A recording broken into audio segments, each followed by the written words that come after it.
বন্ধুরা, আজ তোমাদেরকে এমন একটি ঘটনা শোনাবো যে এই ঘটনাটি শোনার পর যদি তোমাদের শাবল থেকে জল বের না হয় তাহলে আমি আর কোনোদিন ভিডিওই বানাবো না। চলো বন্ধুরা, তাহলে শুরু করি। শুরুতেই আমি আমার পরিচয়টা দিয়ে নিই। আমি শিলিগুড়িতে থাকি। আমার বাবা মা আছে। যে ঘটনা বলতে যাচ্ছি সেটা হলো অনেকদিন আগে আমার খালাতো বোনের বাসায় বেড়াতে গিয়ে ঘটেছিল। এই ঘটনাটি আজকে বলবো। এটা কোনো বানানো গল্প নয়। যা বলবো সত্যিই বলবো। বন্ধুরা, আমার নামটি তো বলা হলো না। আমার নাম সজীব। আমি ক্লাস 8-এ পড়ি। বয়স 16 বছর। হাইট 5 ফিট 6 ইঞ্চি। আমি দেখতে খুবই ফর্সা এবং তবুও সুন্দর। আর যাকে নিয়ে ঘটনাটি বলবো সে হচ্ছে আমার খালাতো বোন। বোনের পরিচয়টা দিয়ে নেই। ওর নাম চুমকি। ও ক্লাস 9-এ পড়ে। আমি ওর থেকে এক ক্লাসের জুনিয়র ছিলাম। ও দেখতে খুবই সুন্দরী একটি মেয়ে। ওকে আমি অনেক আগে থেকেই পছন্দ করতাম, কিন্তু কোনোদিনই ওকে বলার সাহস পাইনি। হঠাৎ একদিন আমি আমার খালার বাসায় বেড়াতে আসলাম। সেই দিন ছিল ঝড়ের রাত। খালাদের বাড়িতে কেউ নেই। আমি সন্ধ্যার সময় আসার পরে সন্ধ্যার পরেই ঝড় শুরু হলো। চুমকি আমাকে দেখে আঁতকে উঠল, কারণ বাড়িতে ও ছাড়া আর তেমন কেউ নেই। ও আমার দিকে ভয়ে ভয়ে বলল, ভাই কেমন আছিস? আমি বললাম, ভালো আছি। ওকে জিজ্ঞেস করলাম। ও বলল, ভালো আছি। যাই হোক, আস্তে আস্তে ওর ভয় কেটে গেল এবং আমাদের গল্প করতে করতে অনেক রাত হয়ে গেল। এরপর আমি ওকে বললাম, আপু, রাতে একা একা থাকতে ভয় পাই। আমি যদি তোমার সাথে থাকি তাহলে কি তোমার কোনো সমস্যা হবে? না রে ভাই, আমার আবার কি সমস্যা হবে? চলো তাহলে শুয়ে পড়ি। ও বলল, চল। এরপর আমরা দুজনে শুয়ে পড়লাম। এরপর ও বলল, আয় ভাই, আমরা শুয়ে শুয়ে দুজন গল্প করি। এরপর ও আমাকে জিজ্ঞাসা করল, সজীব, তুই কি কখনো প্রেম করেছিস?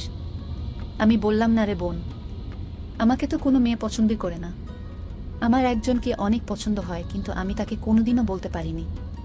ও বলল, লজ্জা না পেয়ে তুই আমার কাছে বল। আমি তোর হয়ে সেই মেয়ের কাছে তোর ভালোবাসার কথা বলবো। আমি বললাম, কেন? আমি তোকে বলতে যাব কেন? ও বলল, না মানে তুই লজ্জা পাচ্ছিস সেই জন্যই বললাম। এরপর আমি ওকে বললাম যে আমি একটা কথা বলবো, তুই কিন্তু মাইন্ড করবি না। আরে তুই তো আমার ছোটবেলার বন্ধু, বলে ফেলো। খালাতো ভাই হইছস তাতে কি? তোর সাথে তো আমি সবসময় বন্ধুর মতোই থাকি। আচ্ছা আপু, তাহলে আমি সাহস করেই তোকে বলতেছি। আসলে তোকে না আমি অনেক মিস করি রে। তোকে আমার সব সময় মনে পড়ে, কিন্তু তোকে ভালোবাসার কথা আমি কোনোদিনও বলতে পারিনি। এই কথা আগে কেন বলিসনি? আমি তো আগেই রাজি হয়ে যেতাম। আমিও তোকে অনেক আগে থেকেই ভালোবাসি। তাহলে আপু, তুমিও তো এতদিন আমাকে বলনি। ওই তো তোর মতোই লজ্জায় বলতে পারিনি। ও আচ্ছা, তাহলে বলতো আপু, তুই আমাকে কতটা ভালোবাসিস? আমি তোকে বলে বোঝাতে পারবো না যে আমি তোকে কতটা ভালোবাসি। সজীব, তুই তো কোনোদিন আমাকে ভুলে যাবি না। না আপু, তুই এটা কি বলছিস? আমি তো তোকে অনেক আগে থেকেই ভালোবাসি এবং তোকে নিয়ে অনেক স্বপ্ন দেখেছি। আচ্ছা, আজ তো বাড়িতে খালা খালু নেই। চল তাহলে কোথাও থেকে ঘুরে আসি। এই ঝড়ের রাতে তুই আবার কোথায় যাবি এখন? আরে চল না, দেখি কোথায় যাওয়া যায়। চল দেখি একটা ভালো রেস্টুরেন্টে যাই। আচ্ছা ঠিক আছে, তাহলে চল। এরপর বাসা থেকে বের হয়ে আমরা দুজনে একটা রিকশায় উঠলাম। রিকশায় বসে ও আমার হাত ধরে আছে, আমিও ওর হাত জড়িয়ে ধরে বসে আছি। দুইজন পাশাপাশি, কত সুন্দর। মনে হচ্ছে আমরা যেন ভিন্ন এক জগতে ঘুরে বেড়াচ্ছি। আমাদের দুজনেরই অনেক ভালো লাগছিল। এভাবে যেতে যেতে কিছুক্ষণ পর আমরা রেস্টুরেন্টে পৌঁছালাম। রেস্টুরেন্টে এসে আমরা একটা রুম বুক করলাম। রুমে ঢুকে আমরা খুবই ক্লান্ত, তাই হালকা কিছু খাবার অর্ডার করে দুজনে খেয়ে দিয়ে ঘুমিয়ে পড়লাম। কোন দিক দিয়া যে রাত পার হয়ে গেছে এবং রাতে যে আমাদের দুজনের মধ্যে কি দিয়ে কি হয়েছে আমরা মনে করতে পারতেছি না। চুমকি ঘুম থেকে উঠে বলতেছে যে আজকে আমার এত ভালো লাগতেছে কেন? এমন তো আর কোনোদিনও হয়নি।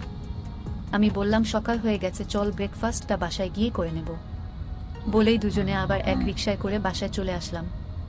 বন্ধুরা, এই ছিল আজকের ভিডিও।